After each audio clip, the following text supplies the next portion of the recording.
Good morning, class. Hope you guys are having a great week this week.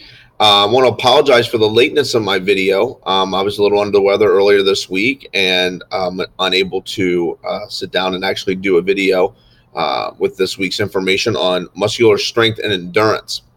So hopefully you guys will enjoy this week. This is kind of a bread and butter week for me as an athletic trainer and someone who's also a personal trainer.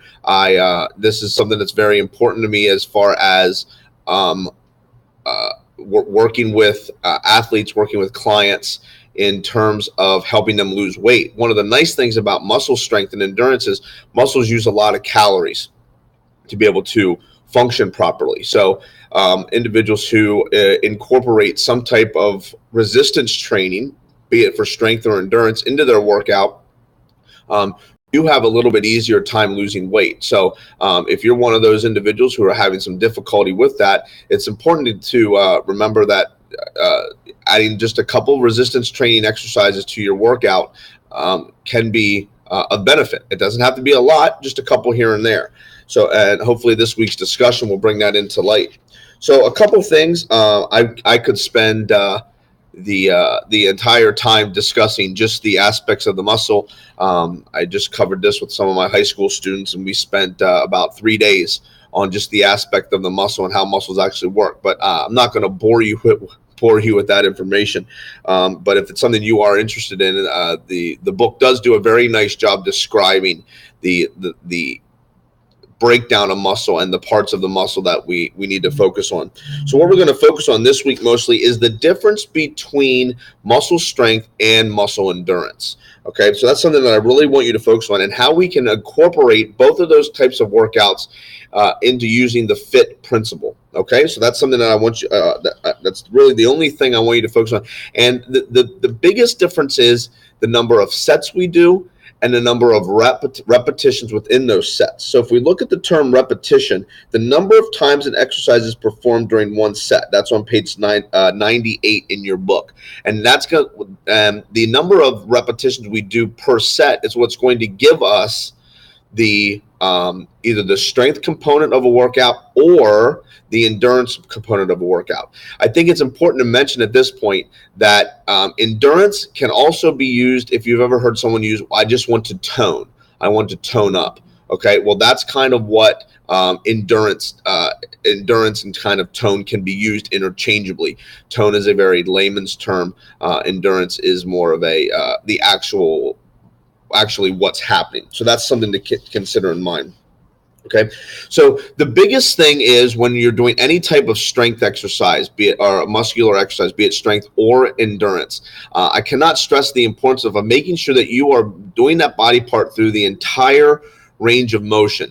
If any of you go to any of the big gyms, where the really big muscle builder guys work out, you'll see them. They'll be sitting on a bench with their arm like this, and they'll be doing one of these real quick with the dumbbell, and they're really only going through about 30 to 45 degrees of range of motion with their bicep, and the arm itself has about 140 degrees of motion. So it's important to make sure that you're doing a lot of that the weights that you're doing are appropriate for what you're looking to gain. And it's also important that you can do it through the full range of motion. The reason a lot of people do this is the muscle is strongest in its mid-range. So if we were going to use our arm as an example doing a bicep curl, our muscle is strongest with the arm bent at 90 degrees. We have the most muscle fibers engaged in that point, and we will be able to use that as its strongest point. Our muscles are weakest just by nature at the end point. So if our arm's bent the full way up, it's weak at this point. If it's extended the whole way out, those are its two weakest points. Okay, we're strongest right here in this mid range. That's why if we say make a muscle, okay, you put your arm like this, and you can see that the muscles doing is strongest in that point. So it's important to remember that we're strengthening the muscle through the entire range of motion. One, for a safety reason. Two, we want to make sure that we're engaging the entire muscle. Okay, your muscle over time will respond positively to the amount of stress is put on it. Okay, so if you're doing a strength exercise, okay, and let's say you start with a 10-pound dumbbell, eventually, in order for you to get the same type of workout, you're going to have to increase the amount of weight. So you start with maybe 3 sets of 10 as a strength exercise for a dumbbell curl. All right, so you're doing 3 sets of 10. 3 sets of 10 by the 10th one of the third set, you're not really fatigued. So the next time, okay, I'm going to bump it up to 3 sets of 15. Okay, so maybe by the 45th one, you're actually feeling something. Well, eventually you're going to have to go back down to 10 and maybe increase your weights to 12 or maybe 15 pounds. So you're going to have to do less reps, but you're increasing the weight. In that case, that is what is referred to as muscle strength. That's how you gain strength. Okay, your muscle is creating more muscle fibers to help you increase that strength, and it's able to be able to move a greater strength through a greater weight through that range of motion. So that's something to keep in mind. In contrast, if we're going to do muscle endurance, we're looking for a lower weight, but we're going to increase the amount of repetitions that we're doing. Okay, so maybe if we're looking to tone, okay, we want to tone our shoulders, tone our back. Maybe we're going to increase that weight to 5 pounds, but we're going to do 3 sets of 20 instead of 3 sets of 10. So if we're going to simplify muscle strength and muscle endurance quickly, we say muscle strength, low reps, muscle strength, low reps, high weights, muscle endurance, low weights, high reps. I'll say that one more time. Muscle strength, we're looking for low repetitions, high weight counts. For muscle endurance, we're looking at high repetitions, low weights. Okay, so that's something to keep in mind as we're going through these. Okay, your muscles contract in 2 different ways. Actually, 3 different ways. Excuse me. They contract what most of us are known as is concentrically. Okay, which means that our muscles are shortening as we're contracting. Okay, so if we're going to I'm going to take my water and I'm going to curl the water. Okay, at this point, my bicep is contracting concentrically. Okay, now let's say that I use a weight. Let's say that my water bottle's to the point where it's too heavy for me to move. Okay, but I'm still contracting the muscle. All right, so at that point, that's referred to as an isometric activity. Okay, so isometric is the muscles contracting, but the body part's not moving. Okay, isometric is the muscle is contracting, but the body part is not moving. The third way our muscles contract is what is called eccentrically. Okay, which means that the weight that we have is actually heavier than what our muscles can do.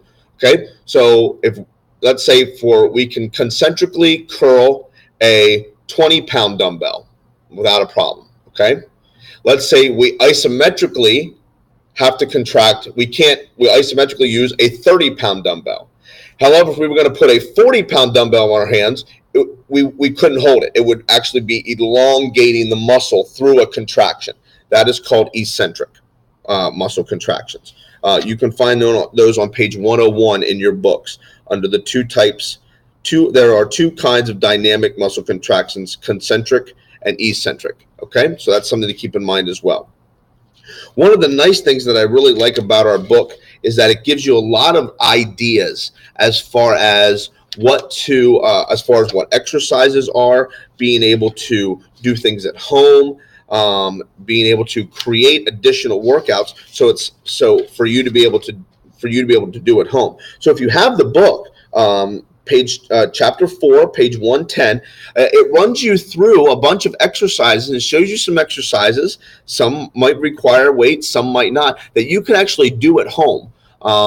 That helps you to create a workout that is conducive to something that you like to do, which is what I really like. So some of you have already posted this week for that for the discussion board. Keep in mind, everything we do, we're basing it on the FIT principle: frequency, intensity, type, and time. Okay, so we want to make sure that we're working on that. We will see that FIT principle again as we're working towards the final. Okay, so again, you guys are doing a great job on the discussion. I'd really like to see some more back and forths, maybe challenge each other a little bit with some of your discussion posts as we're going through these. If there's any questions, as always, please feel free to email me. I'm always more than willing to answer emails. Some of you do a great job with that. So I'm really looking forward to this week, looking forward to working through the discussion boards with you guys, and we'll have a great rest of our week. All right, take care, and I'll talk to you guys soon.